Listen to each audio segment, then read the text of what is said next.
Japan में मेटाबो कानून नामक एक अनोखा नियम है जो मोटापे को नियंत्रित करने के उद्देश्य से बनाया गया है। असल में यह कानून 2008 में लागू हुआ था और इसके तहत 40 से 74 साल के लोगों की कमर मापने के लिए वार्षिक स्वास्थ्य जांच अनिवार्य की गई। कमर का माप पुरुषों के लिए 85 सेंटीमीटर और महिलाओं के लिए 90 सेंटीमीटर से अधिक नहीं होना चाहिए। यदि किसी व्यक्ति का माप इससे अधिक है तो इन्हें स्वास्थ्य सलाह और वजन कम करने के लिए प्रोत्साहित किया जाता है। इस कानून का मुख्य उद्देश्य जापान में मोटापा, डायबिटीज और अन्य बीमारियों को कम करना है, जिससे स्वास्थ्य देखभाल की लागत को नियंत्रित किया जा सके। यह कानून सीधे किसी व्यक्ति को दंडित नहीं करता, लेकिन कंपनियों और स्थानीय सरकारों को उन लोगों के लिए कार्यक्रम आयोजित करने का निर्देश देता है जिनका वजन तय सीमा से अधिक है। तो यह कहना सही नहीं होगा कि जापान में मोटा होना अवैध है, लेकिन यह नियम स्वास्थ्य जीवन शैली को प्रोत्साहित करने और मोटापा कम करने के लिए लागू किया गया है। तरबूज तो हम सभी ने खाए हैं, लेकिन जापान में चौकोर तरबूज मिलती है। इन्हें जापान में पहली बार 1970 के दशक में विकसित किया गया था। किसान इन्हें प्लास्टिक के चौकोर सांचों में उगाते हैं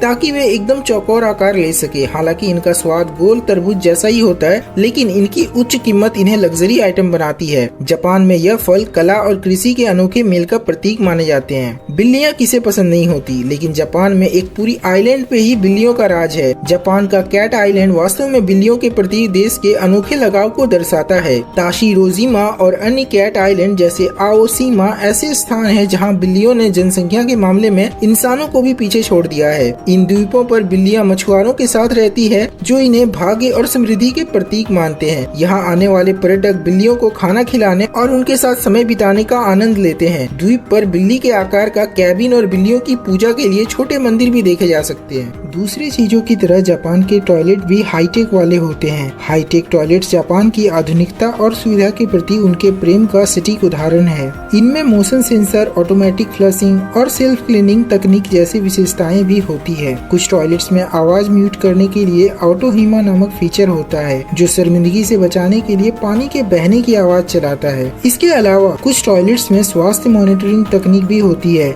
जो उपयोगकर्ता के स्वास्थ्य डेटा को ट्रैक कर सकती है। इन टॉयलेट्स को न केवल सुविधा बल्कि एक विलासिता के रूप में देखा जा सकता है, जो जापान की तकनीकी और प्रगति की स्वच्छता के प्रति जागरूकता का प्रतीक है। कैप्सूल होटल्स की शुरुआत 1979 में ओसाका में हुई थी और यह तेजी से जापानी संस्कृति का हिस्सा बन गई। इन्हें मुख्य रूप से व्यस्त शहरों में काम करने वाले लोगों के लिए डिजाइन किया गया था, जो देर रात तक काम करने के बाद घर वापस जाने की बजाय पास ही की एक सस्ती और आरामदायक जगह पर रुकना पसंद करते हैं। कैप्सूल होटल्स आमतौर पर साफ सुथरे और हाईटेक होते हैं, जिनमें प्राइवेसी के लिए पर्दे या दरवाजे लगाए जाते हैं। इन होटल्स में सामूहिक बाथरूम और लॉन्च क्षेत्र भी होता है। कुछ प्रीमियम कैप्सूल होटल में spa, library, sound proof capsule जैसी सुविधाएं भी दी जाती है। आज ये होटल न केवल जापान के लोग बल्कि पर्यटकों के लिए भी बेहद लोकप्रिय हो गए हैं। एक समय पर जापान में डांसिंग बैंड का नियम था, जिसके तहत सार्वजनिक स्थानों पर आधी रात के बाद नाचने की अनुमति नहीं होती थी। यह कानून 1948 में लागू किया गया था, जब देश में डांस क्लबों को असामाजिक गतिविधियों से जोड़ा जाता था। हालांकि इस कानून को 2015 में संशोधित किया गया और अब आधी रात के बाद डांसिंग की अनुमति है, लेकिन उचित लाइटिंग और नियमों का पालन करना जरूरी है। यह कानून जापानी समाज के परंपरागत और आधुनिक पहलुओं के बीच का संतुलन का प्रतीक था। जापान में लिफ्ट के अंदर का व्यवहार बहुत ही दिलचस्प है। यहाँ लोग लिफ्ट में चुपचाप खड़े रहते हैं और एक दूसरे से बात करने से बचते हैं। लिफ्ट के अंदर का एक नियम यह है कि जिसे ओसाकी गिरी कहते हैं, जिसमें सबसे पास खड़ा व्यक्ति लिफ्ट के बटन ऑपरेट करने की जिम्मेदारी लेता है। यह विनम्रता और दूसरों को सम्मान करने की जापानी संस्कृति को दर्शाता है। जापान में यदि आप पेशेवर रूप से भविष्यवाणी करना चाहते हैं तो इसके लिए एक लाइसेंस की आवश्यकता होती है। यह लाइसेंस सुनिश्चित करता है कि फॉर्च्यून टेलर्स धोखाधड़ी न करे और अपने ग्राहकों को गलत सलाह न दे। इस प्रक्रिया के लिए प्रशिक्षित होना, आधिकारिक मानकों का पालन करना आवश्यक है। फॉर्च्यून टेलिंग जापान में बेहद लोकप्रिय है और इसे मनोरंजन के साथ साथ गंभीरता से भी लिया जाता है।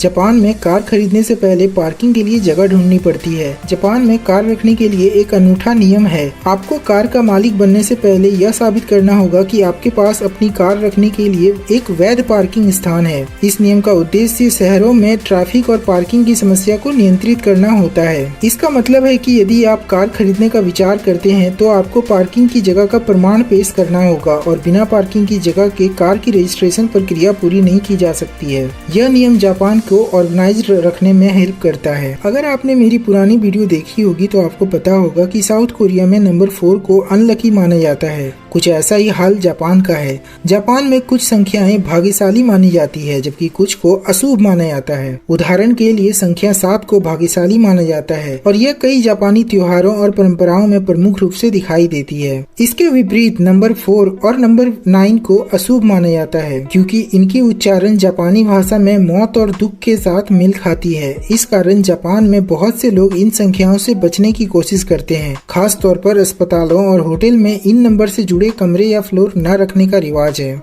कडल कैफेज जापान में एक अनोखा कॉन्सेप्ट है जहां लोग एक आरामदायक और सुरक्षित वातावरण में आराम करने और किसी के गले मिलने का अनुभव कर सकते हैं। ये कैफे विशेष रूप से उन लोगों के लिए जो अकेलापन महसूस करते हैं या जिन्हें थोड़ी भावनात्मक सहारा की आवश्यकता होती है। यहाँ ग्राहक को बिना किसी शारीरिक संबंध के एक सुरक्षित और आरामदायक स्थिति में किसी व्यक्ति से गले मिलने की अनुमति दी जाती है। इन कैफे में आमतौर पर ट्रेंड कर्मचारी होते हैं जो आराम से बातचीत करते हैं और ग्राहकों को गले लगाने के लिए पेशेवर तरीके से प्रशिक्षित होते हैं। इन कैफे का उद्देश्य लोगों को मानसिक शांति और भावनात्मक आराम प्रदान करना होता है जो उनके दैनिक जीवन की चिंताओं और तनाव से राहत दिला सके। कडल कैफेज जापान में बहुत लोकप्रिय नहीं है, लेकिन यह अवधारणा धीरे धीरे बढ़ रही है, खासकर उन जगहों पर जहां लोग भावनात्मक समर्थन और मानसिक आराम की तलाश में रहते हैं। यह एक तरह से समाज में बढ़ते अकेलेपन और सामाजिक दबावों से निपटने का एक तरीका माना जाता है। क्या आपको पता है एक समय कोरिया में डॉग मीट को चाव से खाया जाता था, लेकिन आज के वक्त इसे बैन कर दिया गया है। तो आखिर ये क्यों हुआ? अगर ये आपको जानना है तो एंड स्क्रीन पे आ रही वीडियो पे क्लिक करें।